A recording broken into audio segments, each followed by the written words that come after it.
নমস্কাৰ আপোনাক আজিৰ ভিডিঅ'লৈ স্বাগতম জনাইছোঁ। আজিৰ ভিডিঅ'ত আমি আগবঢ়াবলৈ লৈছোঁ সেপ্টেম্বৰ মাহৰ বাবে তুলা ৰাশিৰ মাহেকীয়া ৰাশি ফল। কেৰিয়াৰ দৃষ্টিকোণৰ পৰা এই মাহটো আপোনাৰ বাবে অনুকূল হোৱাৰ সম্ভাৱনা আছে।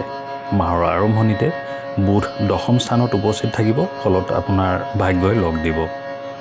চাকৰিত ভাল পদোন্নতিও পাব পাৰে, কিছু নতুন সুযোগ পাব, চাকৰি সলনি কৰাৰ সুযোগ পাব পাৰে, কিন্তু এতিয়াৰ বাবে আপুনি ইয়াক এৰাই চলিব লাগে আৰু আপুনি য'ত আছে তাতেই থাকিলে অধিক লাভজনক হ'ব। ভৱিষ্যতে ইয়াৰ পৰা আপুনি আৰু ভাল লাভ পাব পাৰে।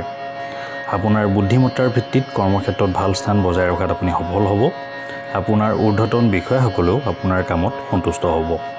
ৰাহু গোটেই মাহটো ষষ্ঠ স্থানত থাকিব আৰু বৃহস্পতি গোটেই মাহটো অষ্টম স্থানত থাকিব। এই দুইটা গ্ৰহৰ অৱস্থানে ইংগিত দিয়ে যে যিকোনো ধৰণৰ নতুন পৰিৱৰ্তন আপোনাৰ বাবে বৰ উপকাৰী নহয়।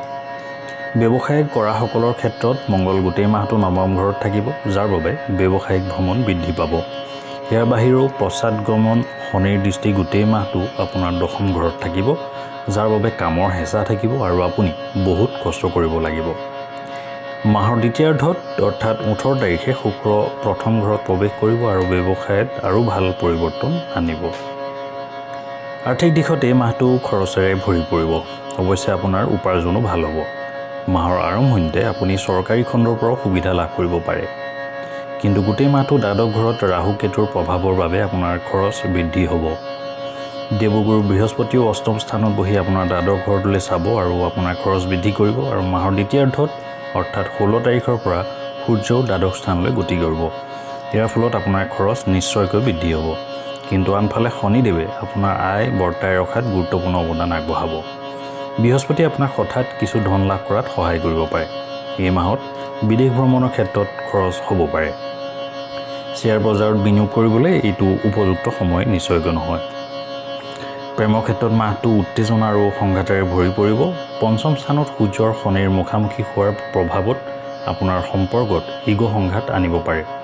আপুনি ইজনে সিজনক ভালদৰে বুজিব নোৱাৰিব পাৰে, যাৰ ফলত ইগ'ৰ সংঘৰ্ষ হ'ব পাৰে। বিশেষকৈ মাহৰ প্ৰথমাৰ্ধত আপুনি শান্তি আৰু ধৈৰ্য প্ৰদৰ্শন কৰিব লাগিব। বিবাহিতসকলৰ বাবে মাহটো কিছু পৰিমাণে অনুকূল হ'ব পাৰে, কিন্তু পশ্চাদপদ শনিৰ দৃষ্টি গোটেই মাহটো সপ্তম স্থানত থাকিব, যাৰ ফলত আপোনাৰ জীৱনসংগীৰ আচৰণ অলপ খিংখিঙীয়া হ'ব পাৰে। মাহৰ দ্বিতীয়াৰ্ধত অৰ্থাৎ 18 তাৰিখৰ পৰা শুক্ৰই প্ৰথম ঘৰত বহি সপ্তম ঘৰত চাব আৰু আপোনাৰ সম্পৰ্কত ৰোমান্টিকতাৰে ভৰাই তুলিব। আপোনাৰ সম্পৰ্কত ঘনিষ্ঠতা আৰু প্ৰেম বৃদ্ধি হ'বলৈ আৰম্ভ কৰিব।